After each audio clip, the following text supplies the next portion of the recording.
સંચાર સાથી એપ્લિકેશન ઉપર સરકારનું મોટું નિવેદન। વિપક્ષના આરોપ પર કેન્દ્રીય મંત્રી જ્યોતિરાદિત્ય સિંધિયાએ નિવેદન આપ્યું છે। સંચાર સાથી એપ્લિકેશન ફરજિયાત નથી। સંચાર સાથી એપ્લિકેશન ડિલીટ કરવા માંગો છો તો કરી શકો છો। જ્યોતિરાદિત્ય સિંધિયા જેમણે સ્પષ્ટ કર્યું છે કે સંચાર સાથી એપ્લિકેશન ફરજિયાત નથી। તમે રજીસ્ટર કરવા ન માંગતા હો તો આ એપ્લિકેશનમાં રજીસ્ટ્રેશન કરવાની જરૂર નથી।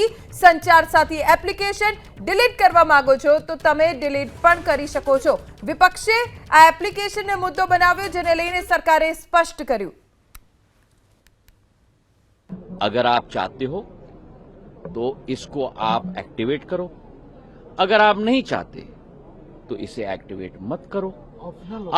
सुनिए ना, अगर आप इसको अपने फोन पे रखना चाहते हो तो रखो, अगर आप इसको डिलीट करना चाहते हो तो डिलीट करो।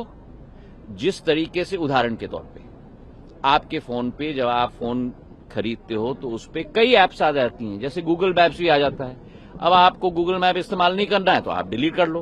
अगर आपको संचार साथी इस्तेमाल नहीं करना है तो डिलीट कर दो। इसका मतलब ये ऑप्शनल है सर। ऑब्वियसली डिलीट कर सकते हो आप, कोई प्रॉब्लम नहीं है, कोई मैंडेटरी नहीं है। आप अगर रजिस्टर नहीं करना चाहते हो, मतलब कि उदाहरण के तौर पे इस ऐप का उपयोग नहीं करना चाहते हो तो रजिस्टर मत करो, वो डोरमेंट रहेगा।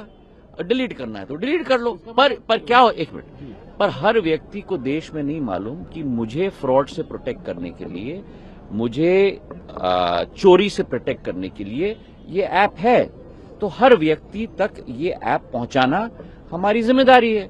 अगर आपको डिलीट करना है तो डिलीट कर दो।